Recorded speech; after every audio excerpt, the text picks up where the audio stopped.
Hey there, back for more damaging mathematics. Now it's time for more empirical formulas. Now, in this particular one, we're going to do kind of the harder versions of it. So, if you are not kind of comfortable with the process for converting grams to moles and then for dividing each one by that smallest number, you may want to go do a couple of homework problems first. Get comfortable with that. Otherwise, this is going to probably confuse you a bit because this is taking those empirical formula problems to that next step. And so, like I said, I just want to give you a little bit of a warning on there to make sure that you're, like I said, comfortable with that basic empirical formula math sort of sequence before we start doing these. So with these, we're going to do two different kinds of problems. Number one, we're going to deal with ones where the ratios don't come out so nice. In the last video, they were all pretty easy, like 1 to 2 to 5 or 1 to 2 to 1. This will come up with some funkier ratios, and how do we deal with those? And then the last problem, part 5, which is right after this, is how do we do this with combustion problems? And there's a particular family of these problems that's an application that definitely throws students off. It's not very well described in the book either, so I'm going to be spending some time with that here in this particular video. So again, empirical formulas are the simplest possible formula that we can get, simplest possible ratio of a chemical compound, where we can figure out what the subscripts are for this simple formula called an empirical formula. And in order to do this, we're always doing kind of a couple of different things. We're kind of doing this grams to moles conversion is the first one that we end up doing. And then we usually end up dividing by the smallest moles, smallest number of moles. That's our pretty typical kind of pattern that we do. And that is what gives us the ratio that we can deal with. So we're going to do a practice example here between nitrogen and oxygen. And I'll show you what happens, what I mean by messy fractional ratios. So we're going to do compound A as the first one that I'm going to do right here. It's got 20% nitrogen. So remember, if we've got 20% nitrogen, we can treat it like 20 grams of nitrogen. We'll pretend like we have a 100-gram sample. And so we've got 20 grams out of it. So 20% nitrogen, which would mean that we know what our remainder is for oxygen too. It's 80.00 grams of oxygen would be our other element that we're using, right? Nitrogen and oxygen.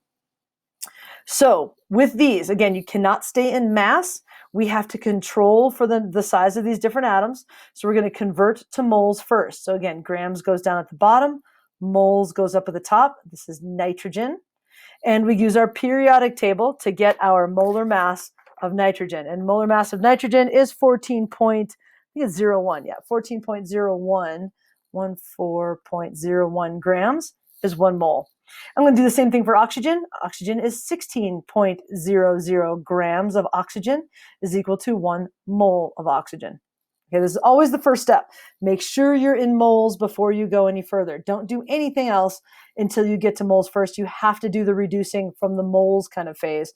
You can't do it from grams. So let's do the math. 20 divided by 14.01 is 1.427 something or other. 43. I'm going to at least leave it there. It's 1.42755. So again, I'm going to leave it with my 2 decimal places. Again, that will usually work for us. I hope it works here. 80 divided by 16 for my other one is 5. Well, that was nice. So we're not allowed to just say that our ratio is 1.43 to 5. That doesn't work. That's not an actual formula that would make sense for what we are doing. So the next step is, again, remember, you have to divide by the smallest number of moles. That's always a step that you got to do. Even if a magically, normal looking number appears in here, if that number isn't quite like right at a 0, I wouldn't go there. Again, if you get like a number like that, I'd be comfortable with that. But 1.4 is, that's not close enough to a nice whole number. So we got to do something else with this. So we're going to do our same thing. Divide by the smallest number, 1.43. Divide by our smallest number, 1.43. Equals. Well, we know that one's 1. 5 divided by 1.43 is 3.4965, also known as 3.5. 3.4965. So with these, it's at this step, and this is what I'm referring to with messy fractional ratios. It's where you do your divide by the smallest number step, but yet it still isn't quite done, right? There's something going on here where I'm still not in a nice even whole numbers. They have to be whole numbers. You would never write a formula like this, NO 3.5. You don't do that. It's not okay to do that. So how do we deal with this? Well, you will need to know some basic fractions. The three basic fractions that you need to know are quarters, thirds, and halves. That's all you really need to know. And their decimal place equivalents. So quarters, right? If you're talking about quarters, the fraction 1/4, the decimal place is 0.25, right? If you're talking about the fraction of a half, the decimal place is 0.5. And you're talking about the fraction of a third, our decimal place is 0.6, not 0.6, 0.3, 0.333, 0.3, there we go, get my pen there. 0.333. Remember that you can also do 3/4 as well, and that 3/4 ends in 0.75, or 2/3 equals 0.66. There's other fractions that's in there. So now how do we deal with this? We'll take a look at this. All right, what fraction do we have present in here? Well, this one's a whole number, so I don't have to worry about this. This one has a fraction in it, right? This is 3.5. So when you have a fraction, what you end up doing is you multiply by the denominator. This is 3.5, 3.5. Multiply this by 2. But whatever you do to one, you have to do to others. Just like we divided them both by 1.43. Again, this is our math trick to deal with this fraction. Whatever you do to one, you do to the other. So if I'm multiplying this one by 2 to get rid of this fraction, I have to do the same up here. So 1 times 2 is 2. 3.5, 3.5 times 2 is 7. So if you can recognize that fraction and you multiply both things by the denominator, your next step will have even whole numbers to it, or odd whole numbers, but it'll have whole numbers to it. I'm not going to give you anything other than quarters, halves, and thirds. There are others, but I will not give them to you. This is bad enough. So our actual ratio here would be N2O7. Dinitrogen, heptoxide? Crazy. Really? Somebody's trying to call me from Texas. I don't think so. So N2O7. We're going to do this other example here so that you can see what this one looks like as well. We'll do one more example because I know this is like a what kind of experience. So we'll do compound B next and get this kind of cleaned off so I can kind of get rid of this stuff. All right, running through example B. There we go. All right, so now we've got phosphorus and oxygen. So 46.24 grams of phosphorus. Again, percents, we can deal with them the same as grams. And then we've got the remainder. Well, I don't know what the remainder is. 100 minus 46.24. Because if it's 46% phosphorus, that means it's 54% oxygen. 3.76 grams of oxygen. And again, I took 100 and subtracted that value. That's where the 53 came from. If it's 46% phosphorus, then it's got to be 54% oxygen. That's where that came from. And then I'm going to do my same thing. I'm going to convert both of these. Oxygen is 16.00 grams is 1 mole for oxygen. Phosphorus is 30.97 grams equals 1 mole for phosphorus. And again, I was just getting those numbers. Those are our molar masses off of the periodic table. So 46.24, sorry, that was correct, divided by 30.97. And again, you should be able to kind of follow along and do this on your own. I get 1.49. Sounds great. And then for the second one, 43.76, okay, divided by 16. And I get 3.36. 6, there we go. It's a 3, my bad. 3.36. So this is moles of phosphorus. This is moles of oxygen. Okay, so again, we still have to do that divided by the smallest number. Don't just start going, oh, that's a half. Oh, that's a third. No. Wait for a second, okay? So divide by your smallest number first. 1.49, divide by 1.49. Okay, this one equals 1. This one equals something. Divided by 1.49. This one equals 2.255, 2.256. So now is the time that you want to look for fractions. So, okay, that one's fine. What fraction is this? I will always give you ones that'll be close to one of our classic fractions. So it's either going to be 0.25, 0.5, maybe 0.75, or it's going to be 0.33 or 0.66. It's always going to be those common fractions. I'm not going to go any further than this. This is a quarter, right? 0.25 is a quarter, which means I need to multiply this by 4. That's what a quarter means. You multiply everything by the denominator. So I have to do the same thing there. What you do to one, you do to both. So this is going to be 4, and 2.25 times 4 is 9. 9! So this is kind of a weird formula, right? P4O9. Wow, what the heck is that thing called? This is called tetraphosphorus nonoxygen. Oh no, nonoxide, sorry. Sorry, I can't even say it. Tongue twister. Tetraphosphorus nonoxide. There you go. So again, P4O9. Again, with fractions, you have to do that first division phase, right? Don't do it right away. Do your first division phase. And if it doesn't kind of solidify into a nice, neat ratio, look for those common fractions. Half, quarter, and third, possibly 3/4 or possibly 2/3. But again, half, quarter, and third, you multiply by the denominator. So that's how you deal with messy fractional ratios. Okay, so if you need a break, now is the time to take a break, because this last one here is going to take us a little while to get through this. And this one is kind of a pain. Combustion problems are kind of a pain. One of the most common ways that we analyze compounds in chemistry is we burn them. Burn them and then collect the gases, because we can collect the gases, we can collect the waste. But typically with collecting the gases, we can learn some information about it. So I don't know if you guys remember from Chem 1, what combustion problems look like. Combustion problems kind of look like this. Something with carbon and hydrogen and oxygen of some sort, a lot of times, reacts with oxygen gas, right? And then you get CO2 and H2O. This is what combustion problems look like all the time. This one, there may be oxygen here, always carbon and hydrogen, always have to have oxygen gas, always have CO2, always have H2O. So burning something is a useful sort of chemical reaction, because it's got a very predictable type of a chemical formula.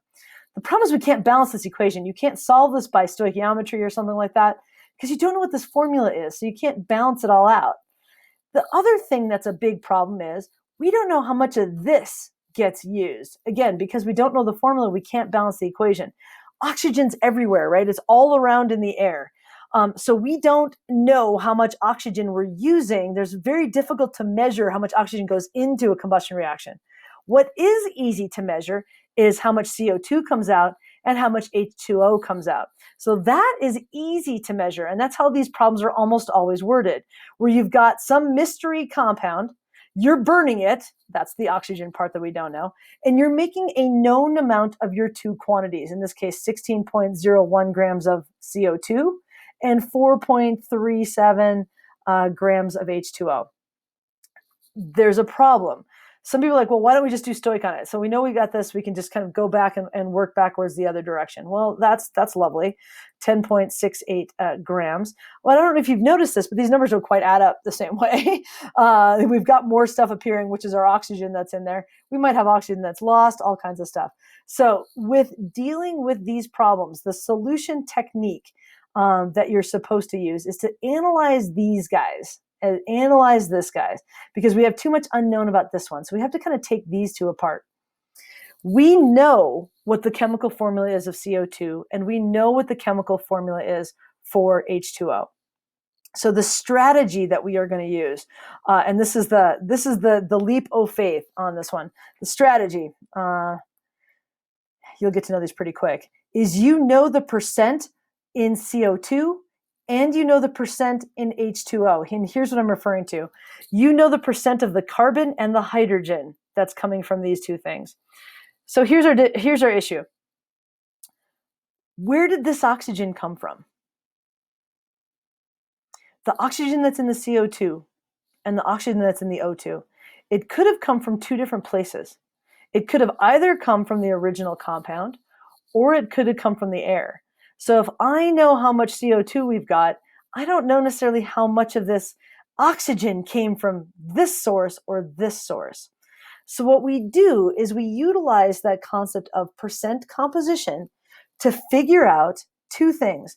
Number one, I want to know how much carbon there is here. The oxygen could have come from two different places. So I'm going to use my percent composition to determine how much of this is carbon. And then I'm going to do something similar for this one, where I'm going to figure out how much of this is the hydrogen, because there's only one place that those came from. All of this carbon came from here. All of this hydrogen came from here. They had to have come from that spot, but the oxygen is going to be kind of mix and match. So again, these are sort of long, and I apologize, but that's how these problems work. So step number one is to use percent composition with our products to determine the amount of carbon and the amount of hydrogen that came from our original compound. So how do I do that? Percent composition. What's the percent composition of CO2? Okay, CO2. Remember what this is. Percent composition. 12.01 from the carbon, 12.01. Oxygen weighs 16.00 plus 16.00 times 2, right? CO2. This thing weighs 12.01 plus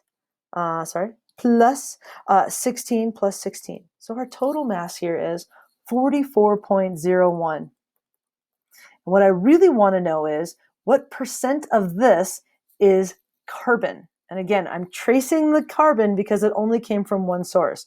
I know this is the confusing part. Like, why are you doing this part in this problem? This has nothing to do with this. It does. It's an indirect kind of a technique that has to be used in this sort of analysis. That's why these are a pain. I'm sorry. So percent of carbon in CO2. I want to know the percent carbon in CO2. 12.01 divided by 44.01 gives me the percent of carbon equals 27.29. That's the percent of carbon. Now, I know that this value right here is 27.29% carbon. So we're going to come back to that. I'm going to do the same thing now with my water. So I want to know the percent of hydrogen in H2O. Again, hydrogen is 1.01. Oxygen is 16.00. So if I'm trying to do my my percent composition, I would do 2 times the hydrogen times 2 plus the 16 from the oxygen, which is 18.02. The percent of hydrogen in water is 2.02, the mass of the hydrogen, divided by the total mass, 18.02. So this is 11.2%, equals 11.21%, and that's the percent of hydrogen in water. That means that this right here is 11.21% is the hydrogen that's in there. So once you do this leap of faith, this whole piece, this little analysis piece, I can now determine the mass of carbon and the mass of hydrogen. Again, remember, these numbers up in here, those are masses of compounds, not masses of elements. And in order to determine the percent composition of my compound, my mystery compound, I need to know what's the mass of hydrogen in the mystery compound, what's the mass of carbon in the mystery compound, and what's the mass of the oxygen in the mystery compound. Again, oxygen is our problem here. I can't just say, we'll subtract and whatever, figure it out, because oxygen's coming from 2 sources in my reaction. So what is my mass of carbon? What is my mass of hydrogen? We are going to assume that we're not losing anywhere, that there's nothing weird that's going on. So 27% of CO2 is carbon. Therefore, 27% or 27.29% of this 16.01 grams is carbon. So I'm going to do literally 16.01 grams times 0.2729. Remember, you have to, when you're doing math with percentages, you have to put it back in its decimal place. So 16.01 times 0.2729 gives me 4.37 grams of carbon. Of this 16 grams of CO2, 27% of it, or 4.37 grams of carbon is present in there. That means this one right here, 4.37 grams of carbon in this original compound. Okay, I'm going to do the same thing for the water. So I'm going to now analyze the amount of hydrogen that I have present. So 11.21% of this 4.37 grams. So 4.37 grams of water. It's kind of weird that those are the same number. That's coincidence. 4.37 grams. I'm using this number right here.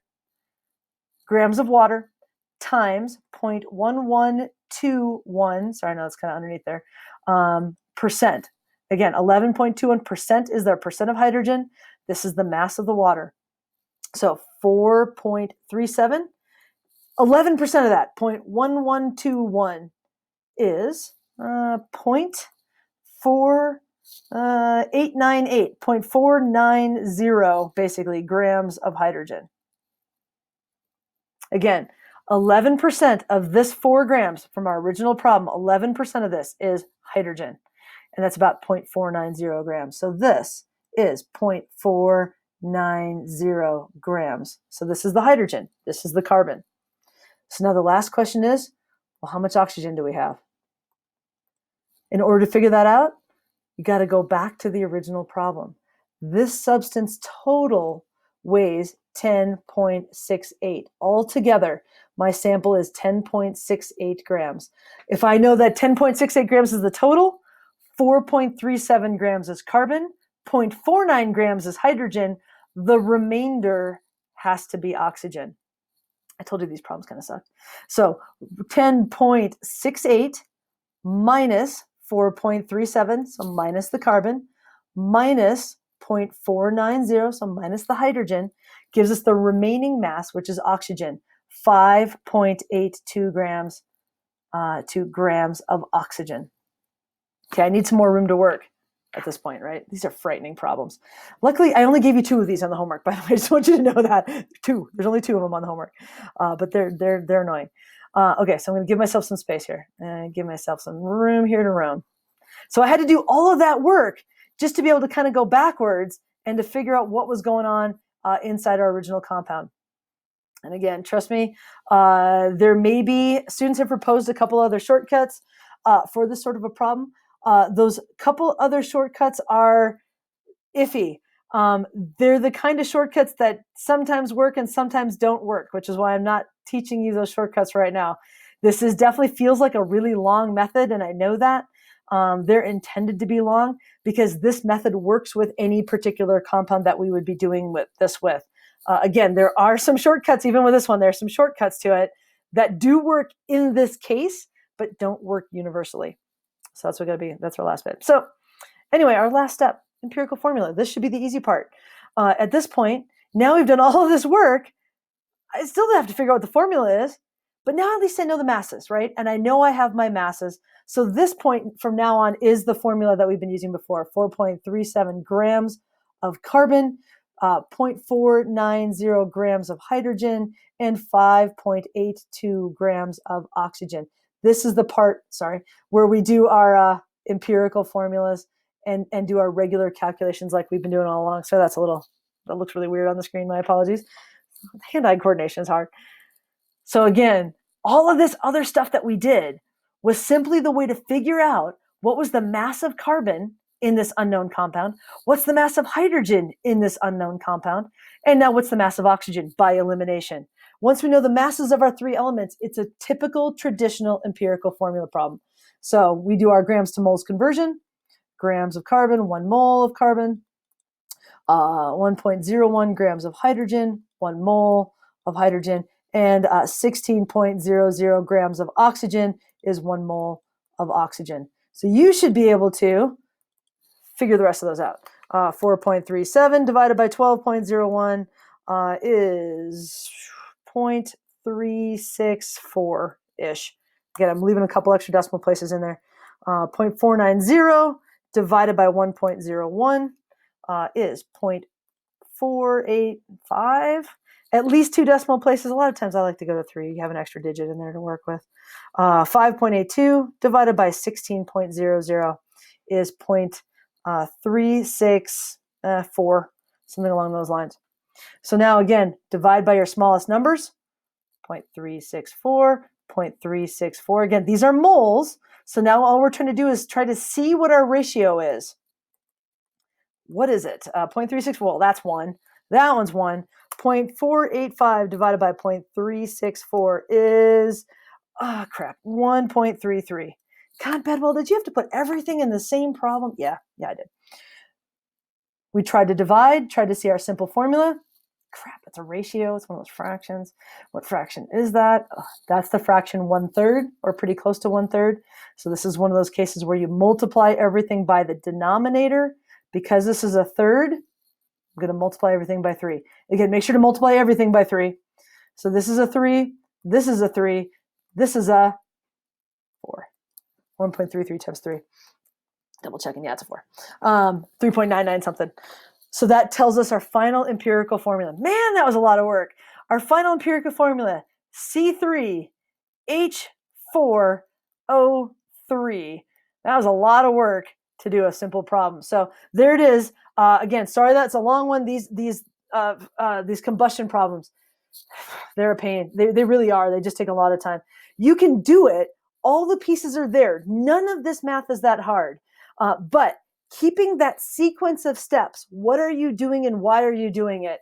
That's really the difficult part. So working backwards, again, we knew how much our compound was here. We had 10.68 grams of it, but we had to do some initial analysis to figure out how much of that was carbon, how much of that was hydrogen. In order to do that, we looked at our products and used percent composition with our products to determine the mass of the carbon and the mass of the oxygen. Again, we don't use mass of hydrogen. Did I say oxygen? We don't use the oxygen because the oxygen's coming from more than one source. There's some oxygen here, yeah, but some of that oxygen's coming from the air. It's not from our original compound. So again, kind of that working backwards piece. It's definitely a challenge to do these combustion problems. We'll work on some of these in class. So I hope you're still with me. I hope you're not taking a nap. If you are, wake up. Time to go get a snack, right? Whew, deep breath. That was by far the longest of all the problems that we have to do. So there you go. You survived it. Empirical formulas with combustion. Yikes. Have a good afternoon, you guys. See ya.